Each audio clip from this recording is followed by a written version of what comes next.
Bacaan diambil dari kitab Nahum. Ucapan ilahi tentang Niniwe, kitab penglihatan Nahum orang Elkos. Tuhan itu Allah yang cemburu dan pembalas. Tuhan itu pembalas dan penuh kehangatan amarah. Tuhan itu pembalas kepada para lawannya dan pendendam kepada para musuhnya. Tuhan itu panjang sabar dan besar kuasa, tetapi Ia tidak sekali-kali membebaskan dari hukuman orang yang bersalah. Ia berjalan dalam puting beliung dan badai, dan awan adalah debu kakinya. Ia menghardik laut dan mengeringkannya, dan segala sungai dijadikannya kering. Basan dan Karmel menjadi merana, dan kembang Libanon menjadi layu. Gunung-gunung gemetar terhadap Dia, dan bukit-bukit mencair. Bukit menjadi sunyi sepi di hadapannya, dunia serta seluruh penduduknya. Siapakah yang tahan berdiri menghadapi geramnya? Dan siapakah yang tahan tegak terhadap murkanya yang bernyala-nyala? Kehangatan amarahnya tercurah seperti api, dan gunung-gunung batu menjadi roboh di hadapannya. Tuhan itu baik. Ia adalah tempat pengungsian pada waktu kesusahan. Ia mengenal orang-orang yang berlindung kepadanya dan menyeberangkan mereka pada waktu banjir. Ia menghabisi sama sekali orang-orang yang bangkit melawan Dia, dan musuhnya dihalaunya ke dalam gelap. Demikianlah sabda Tuhan.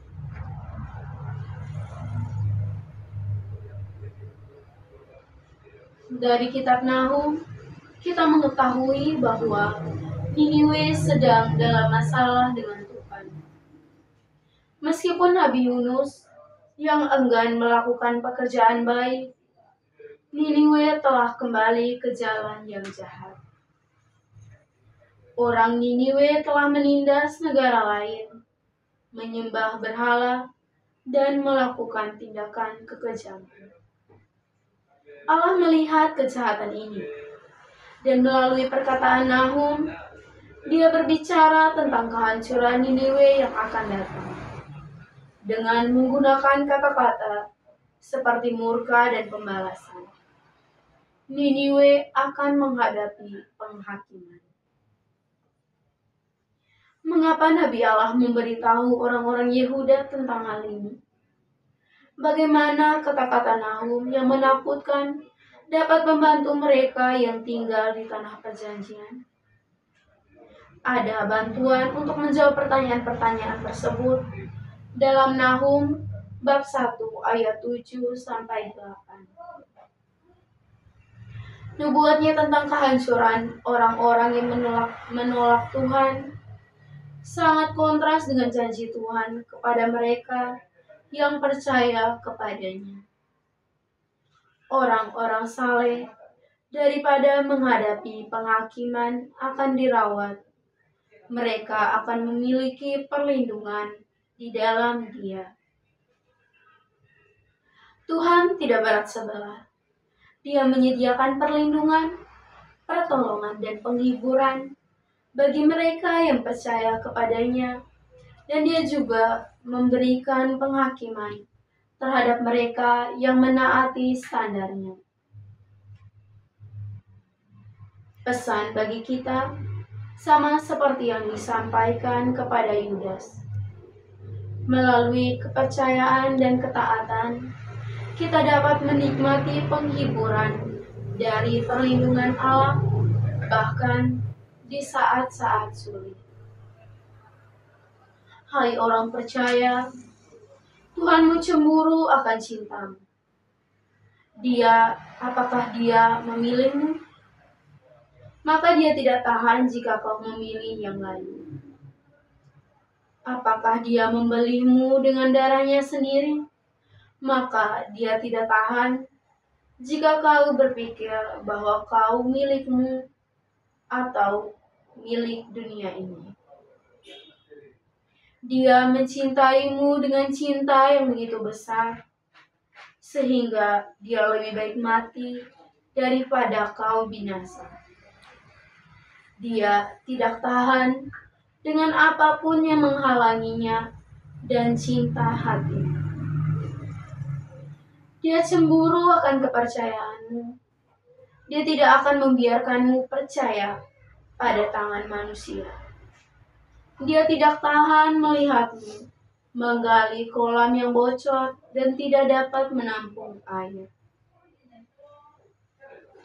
Bila kita bersandar kepadanya, dia senang. Namun, bila kita mengalihkan ketergantungan kita kepada yang lain, bila kita mengandalkan kebijaksanaan kita sendiri, atau kebijaksanaan seorang teman, atau yang lebih buruk, bila kita mengandalkan pekerjaan kita sendiri, maka dia tidak senang dan dia akan menghukum kita agar kita kembali kepadanya. Dia juga cemburu dengan kebersamaan kita.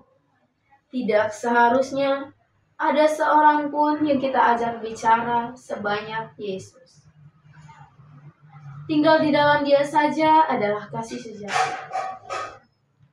Bersekutu dengan dunia, menemukan pelipur lara yang cukup dalam kenyamanan duniawi kita adalah hal yang menyedihkan bagi Tuhan kita yang cemburu. Dia ingin kita tinggal di dalam Dia dan menikmati persekutuannya yang terus-menerus. Banyak dari cobaan yang Dia kirimkan adalah untuk menyapi hati kita dari makhluk dan mengarahkannya lebih dekat dengannya. Biarlah kecemburuan ini yang seharusnya membuat kita tetap dekat dengan Kristus juga menghibur kita. Jika Dia begitu mengasihi hingga peduli dengan kasih kita, kita dapat yakin tidak ada yang akan menyakiti kita karena Dia akan melindungi kita dari semua musuh. Semoga kita memiliki rahmat hari ini untuk menjaga hati kita dalam kemurnian suci hanya untuk Sang Kekasih. Semoga kita dengan kecemburuan suci menutup mata kita terhadap semua pesona dunia. Semoga Tuhan memberkati. Amin.